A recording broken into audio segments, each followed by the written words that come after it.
Welcome to Wanderlust and Wishes, the podcast where we explore the world one destination at a time. I'm Julie. And I'm Krystle.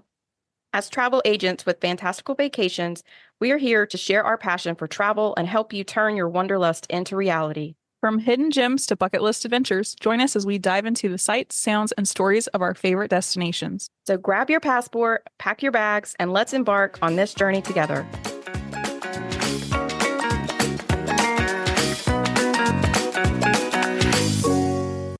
Welcome to episode 33 of Wanderlust and Wishes. Today, we're going to be talking about tips for making your travel day smoother. But first, we have a very special message for my co-host here. Happy birthday. It is Krystle's birthday today, and wish you very happy birthday. And when you guys hear this on Wednesday, it'll be past that, but you can still go back and wish her a very happy birthday. Thank you. You didn't need to do that. And then we do have some travel news that is new for 2025. It's more for like traveling abroad mostly, and some just new regulations that are going into effect. First, we have that Real ID in the United States. I know it seems like they've been trying to do this for I don't even know how many years, and they keep pushing Pre-COVID. back. Yeah, pre-COVID, been trying to get this enforced. But they are saying that you do, in fact, have to be in compliance on May 7th of this year, 2025. And that is in order to board any domestic flights, you have to have a real ID. I feel like at this point, everybody's ID should have expired and they should have updated it with it. So if you have not one yet, I don't have one. So mine hasn't expired, and it kept getting pushed out. So I just never did it. So now I know I need to go do mine. And I need to get my passport updated. I have lots of stuff. I'm not being a very good travel advisor right now for myself. But as we say, we're our own worst travel agents.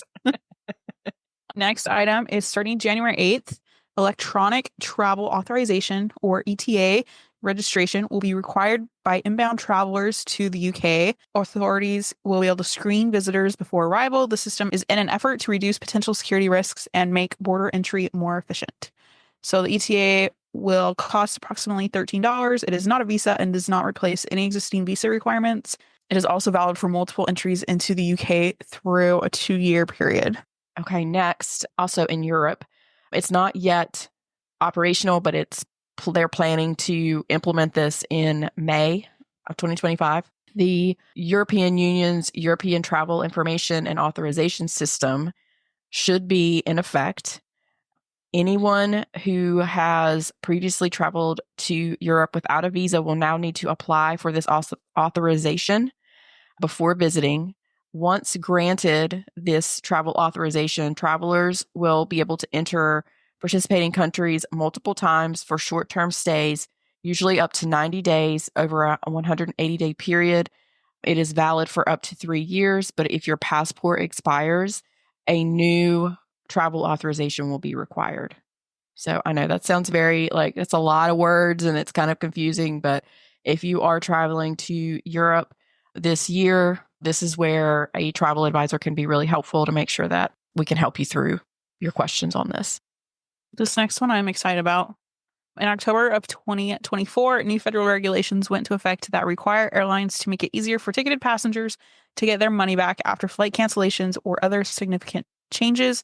Under the new Department of Transportation rules, travelers can easily receive automatic refunds if they opt not to take a rebooked flight. Significant delays are clearly defined across all airlines, and travelers are eligible for refunds on bag fees if a bag is delayed for over 12 hours or 15 to 30 for international. Refunds on ancillary paid services that don't work, such as Wi-Fi and 24/7 live customer service support channels. So basically, if things aren't going right, make sure you're getting your refunds. Yeah, they can't hold your money, which they like to do. They like to hold on to that and not give you your refund. This regulation should help you with that.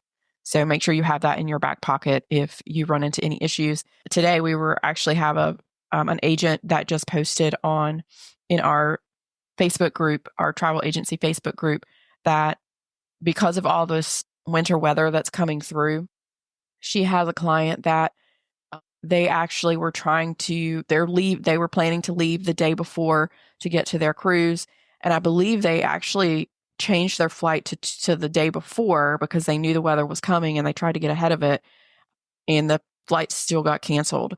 And so right now, they're kind of dealing with a bit of a mess. And no travel protection. Yeah, they didn't have travel protection on their cruise, which, guys, please always get travel protection on your cruise. But these types of flight things happen and they're completely out of anybody's control. Even the airlines in this particular instance, they can't control the weather. But this type of regulation should help them be able to get their money refunded, at least for the flights side of things. The cruise lines, more than likely, they will not get that money back. Fingers crossed that they make it. That they're so close that manifests have already been made. So they could get things like prepaid gratuities and excursions, taxes and port fees back, but not like cruise fare because of no travel protection. So they might just be SOL. Okay. So speaking of trying to make it through your travel day, make things as easy as possible, we have a bit of a long list of things that can help you make that day better. And as Krystle says, on travel day, you're surviving, not thriving, which means you need to definitely stay flexible. Make sure that you just take a deep breath. Things happen. Your flights are going to get delayed. You're going to run into traffic. Like we just talked about, weather happens. Those are things that are out of your control. So just try to take a deep breath and try to stay flexible when those things happen. Something we like to do is plan for pre-screening. So I have pre-check. We've talked about this. All these years, my husband has never had it, and I just made him sign up. Did you guys know that Staples can now do TSA pre-check scanning? He made an appointment online like at 10 p.m. one night for the next morning. He made it to his appointment. It was very quick, in and out, and he had his TSA pre-check, his known traveler number in like 24 hours. So not saying it's always that quick, but with the Staples now, instead of like 2 or 3 places in each city, it makes it so much easier. You also have global entry, mobile passport control. This is something that is an app that you can get on your phone when you are coming into the country, going through customs. I stumbled across it when I was coming home from Mexico, and I bypassed hours of lines standing in Miami. Some places like MCO with Orlando, you can schedule a time to go through security with like a quick pass if you don't have TSA pre-check. So maybe check into that, but just plan ahead for that.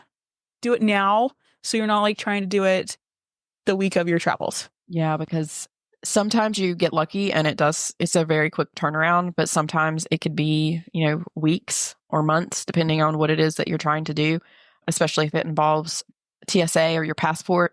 So yeah, definitely make sure you're doing that in plenty of time.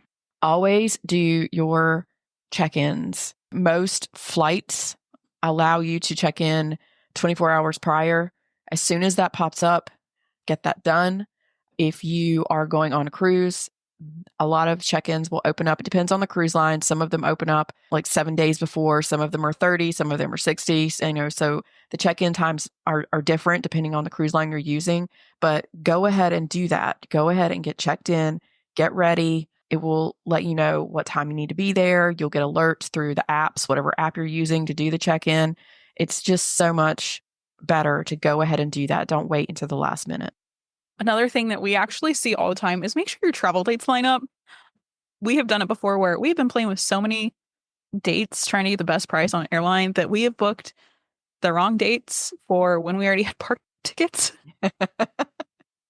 So then we're scrambling last minute when we figure it out. But even things like if your flight gets in at 12:30 a.m. on a Christmas morning, you want to make sure that you have a room for Christmas Eve because you'll be getting there at 1 or 2 in the morning. So you want a place to sleep. But then you'd also want to make sure that you let your room or resort know that you're coming in late so they don't give your room away. So just make sure everything lines up. We hear stories all the time of, why are you at the airport? Your flight's not for another week. And all the RTA groups, the stories, guys. Oh, the stories. There's all kinds of crazy stuff going on. And we just kind of talked about this. Entry regulations and visas. Just make sure that you know if you're going to a different country, they have different rules for different countries. So make sure that you know what those are. Some of them take months of preparation. Some of them, not so long, but you want to go ahead and get a head start. You don't want to wait to the last minute for any of these things. Most cruises will take care of this for you, but if you have a DUI, for example, you'll be denied entry to Canada. They won't let you in. Which is a very popular stop for all your Alaskan cruises. And that's not going to be very fun for you to try to go to the port and get turned away. We kind of just mentioned this, but master your mobile apps. Everything has an app nowadays. So you can track your flights, you can manage your bookings, you can streamline your check-ins. If you just get familiar with your apps or the tech for where you're staying beforehand, it can make a big difference. Sometimes you can open your door with your app and you don't have to even go to the front desk like at Disney. Maybe you need to have dinner reservations for when you get there, and those need to be made beforehand. Just kind of play around so you don't show up and are lost. And a lot of times those apps will allow you to add your tickets to your Apple Wallet or your Google. I don't know what it's called on the Google side, on the Android side. I'm sorry. I've always been an Apple person, but they have a similar wallet. You can do the same thing. You can add those tickets and it's right there. It's super easy to access. You don't even have to open the app in those instances. This one is definitely something that I have to do for sure. And I always have to remind my daughters, bring a sweatshirt. Even if it's hot outside, you need to layer up for your flight.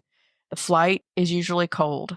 Also, just make sure you have something comfy on for your flight. Hopefully you don't have to run through the airport, but if you do, you don't want to be running in something that's going to come off or be uncomfortable. Yeah, don't be sprinting through the airport in heels because you're not going to make it. Have a good meal on your travel day. Hangries can sneak up on you very fast, especially if you have children. Just feed them. Throw the snacks at them. Yes, this is definitely huge because a lot of times you're running around and rushing and you're so focused on getting to the airport, getting through security, checking in, making sure that you're at your gate, that you just kind of forget about it. And sometimes, if you do happen to do all that and you get on your flight, and they basically give you nothing. They give you a drink and a little pack of crackers or cookies. That's not enough if you're, basically going to be traveling throughout the morning. You're going to be super hungry and grumpy as soon as you get off the flight. Yeah, that's a really good one. Make sure that you have all of your documentation and that it's current. Unfortunately, we see this all the time that it's not updated. They get to the port and realize they didn't have their passport, or maybe their passport was expired, or they get to the port and the driver's license still has a maiden name and it doesn't match a reservation that's in the married last name. The other thing, if you have to use your passport, you have to make sure that even if it's not currently expired, if it's expiring within 6 months, you have to have it renewed. You cannot get on the cruise if you have a passport that's expiring within the 6-month mark. Do you have your transportation sorted? How are you getting from the airport to your resort? Uber is popular here in the States, but it isn't always reliable or safe in other countries. Will you need a taxi? Will you need cash? Will the resort send a car? If so, the resort will need your flight info. So just have on your list. How are we getting to and from places? I think a good example of this was when you went to Mexico, you did have a car that was supposed to be getting you, and they specifically told you, do not take another car. Do not get in the car with somebody else, or don't. People are going to be hounding you. Yes, they had some very clear instructions. Our drivers will be wearing this colored shirt. They will have a sign with your resort on it. They will have your name on a manifest. And then they gave us a certain number that if we couldn't find anybody to call, and they said, you put in the phone number and you call, do not let anybody touch your phone and put a number in for you. So just common sense, but good things to keep you safe. Especially I was traveling by myself, so I wanted to be extra safe. We've already kind of covered this, but with your passport and your visas, make sure that your passport's valid for whatever country the country requires that you're going to. Sometimes they have different requirements. And then same thing with you may need to have a visa or some type of authorization to enter. As we talked about at the very beginning of the episode, Now the UK is going to be requiring a specific authorization. And then Europe in general, there are several countries that are going to be requiring a specific type of authorization as well, starting in May. Travel insurance. We talk about this all the time. Accidents and illnesses can happen anywhere. So it's a little bit more, but how much is your peace of mind worth? And how much more would it cost if you had to be medevaced in the Caribbean? Is it worth chancing it? And, it's today, our agency owner made a really good point on the post that I was just referencing about the individuals that are probably, unfortunately, going to miss their cruise and they did not get travel protection. She made the point that, a lot of us will say, well, we're not going to cancel. Like that's, we're not canceling, so we don't need the travel protection. Travel protection is not that's not what it's for. It's for the things that you don't know are going to happen or that you can't really plan for, not that you are going to cancel at the last minute. That's not the reason for travel insurance. We all have car insurance, but we don't ever think we're going to get in a wreck and need it. But we take it and use it. Also, cash. I'm horrible about this. I do not have cash on me very often, but it's really important to have at least a little bit on you when you're traveling. Especially for like tips and small things, taxis. In that same breath, I would make sure that you let your bank know that you are traveling so they are not flagging you for fraud. And it's always nice. I think one of our credit cards is a no foreign fees. I think one does. So we might use one over the other. Just kind of know your terms and conditions. Phone chargers and adapters. Make sure you have that on hand. If you're traveling abroad, make sure that you have the appropriate adapter for the right country. At this point, not having a phone and not being able to charge your phone, that is probably one of the worst situations you can be in because we use them so much. So that's definitely something you need to have on you. Thankfully, I think most airports, if you happen to be in an airport, you can easily get a charger. In the United States, you can easily get one if you forgot yours. Talking cell phones, did you know that you can get an eSIM for an affordable price so you can have service overseas? There are different companies. One's called Saley. The other one's leaving me, but basically you can swap out your SIM card for a local one, or there's ones that cover like multiple countries. You could even do this if you're sailing on a cruise, so you don't have to pay the ridiculous cruise prices. Some are great they have like certain minutes, or some you have for like 3 months. Some cover one certain country. Some will cover all of Europe. So definitely something to look into. Medications. Make sure that you have your medications, first of all, but also make sure that the medication is considered legal wherever you're going. You are able to look at travel.state.gov to make sure you could do a search and it'll let you know if it's legal or illegal in a particular country. Yeah, I think we see this a lot, especially with like e-cigs and stuff like that like you could be arrested in Mexico just for having it in your luggage. Oh gosh. Uh-huh. For anybody that's traveling here, they would have a similar situation with marijuana. It's not necessarily illegal in other countries and it's illegal here in certain states. Yeah, even just traveling state to state, you could run into issues. Make a Google map of locations you want to visit for easy navigating. And I think you can even download certain areas so you can view it offline. So like I would have one of my hotel location and maybe some places you're going to frequent. So if your phone is not working, you can still get around. Yeah, depending on where you are, if you have terrible service, it's also like a major panic moment whenever you're trying to get somewhere and you don't know where you are and your GPS is not working because there's no service. That is so stressful. And the other thing we talked about, using apps and, and having your tickets and things in your wallet, but it's also really good to have a backup copy of your passport, your itinerary, your hotel reservations, anything else that you need, any other important travel documents. Having a copy of those with you and in your carry-on, and then also having it in your email in case you lose the paper copies, because you should be able to get to your email if needed. There's a lot of times there's little like computer cafes or locations where you could still get to your email, even if you lose your carry-on for some reason or the paper copies, or you aren't able to use your phone, you'll have that as well. If you would like, you can sign up for STEP, which is the Smart Traveler Enrollment Program. And it is a free service to allow U.S. citizens and nationals to enroll their trip abroad so the Department of State can accurately and quickly contact them in case of emergency. So you just get real-time updates about health, weather, safety, security, where you're at, plan ahead using information from the local U.S. Embassy. And then if there's like a family emergency or natural disaster, they know that you're there and can get in contact with you. The other thing that's really great if you're traveling abroad to a country that does not speak English or their native language is not English, having Google Translate or some pre-downloaded phrases that you'll need in that language. In most of the bigger cities, you're going to be able to find individuals that will speak English, but you should never assume.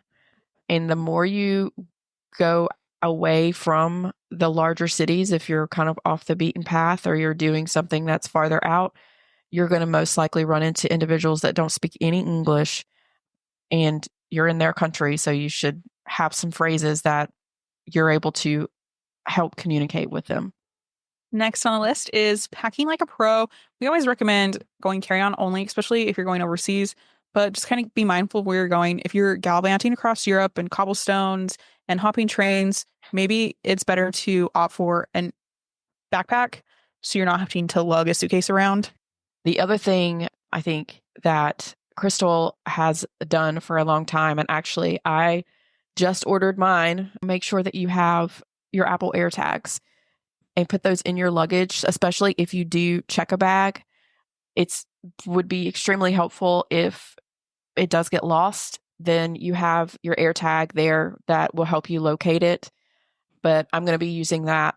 I'm going to be putting that in my luggage, regardless of whether I check it or carry it on moving forward, just so that we have it. We can easily find it if something gets lost. Next would be go listen to our Traveling with Kids episode. We talked about a few things you can do to prepare your kids, like point of view YouTubes, reading books or cartoons about flying, etc. But that's a great resource if you're traveling with your kids. I recommend that episode all the time. Anytime anybody's asking questions, it has lots of great info packed into that episode. So when you leave your house, are things set up at home? Did you put your mail on hold? Are you going to be gone for 2 weeks? Or did you ask your neighbor to get your mail instead? Do you need to start the dishwasher before you leave? Did you take out the trash? Do your pets need to be boarded, or does someone need to come over and watch them while you're gone? If you have smart lights installed, make sure that you have a schedule where they're turning off and on during the day. And like Kevin's mom, do not leave your child on the 4th floor extra bedroom. I was thinking about that the whole time that you were going through this. Like, don't have a McAllister moment. Yeah, I was thinking of it too, because they go through their checklist. Like, did you close the garage? Did you turn this off? Did you set this XYZ? And they're going through it like, yes, we did that, we did that, we did that. But yeah, don't forget your child. That's definitely something you want to, if your child is coming with you, make sure that you have them with you. If they're not, make sure someone's taking care of them while you're gone. Your trip will be a lot more relaxing if you know that things are taken care of at home and you're not, did I shut the garage? Well, nowadays it's so easy with all the electronics. You can get like little plugs on Amazon that either set up to your Alexa or an app that you can I can go in and turn it on. We have our thermostat.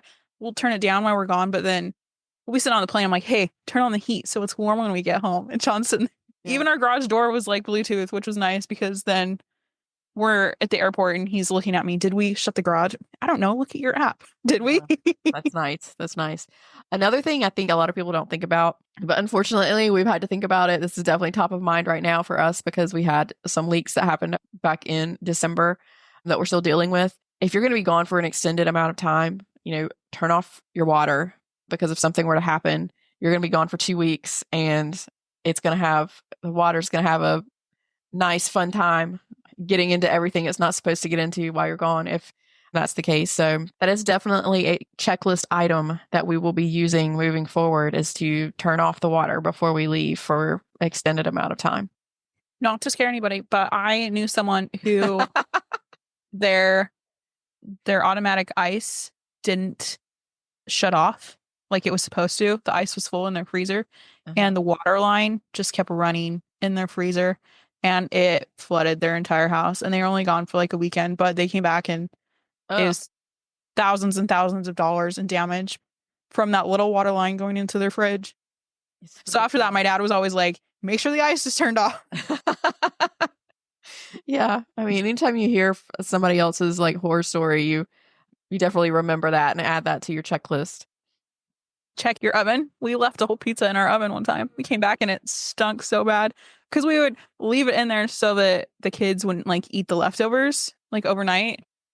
We were planning to eat it for breakfast the next morning, and we left it in there. But your oven was off. The oven was off. It was just a week old Little Caesars sitting in there.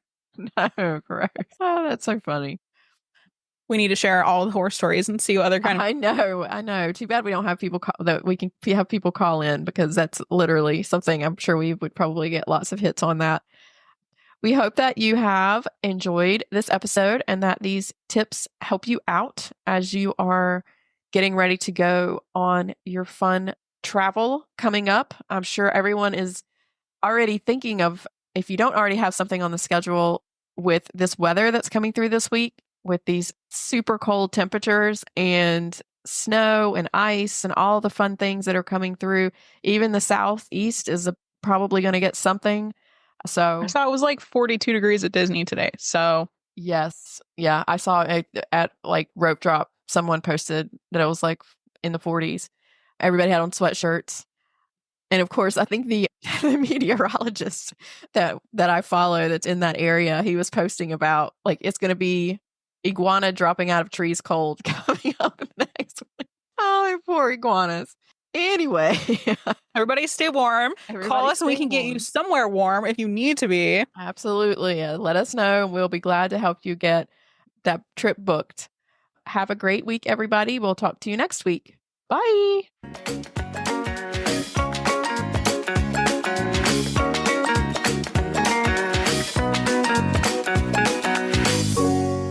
Thanks for tuning in to another episode of Wanderlust and Wishes. If you enjoyed today's episode, don't forget to subscribe and leave us a review on your favorite podcast platform. And remember, the world is full of wonders waiting to be explored. Until next time, happy travels. Bye for now.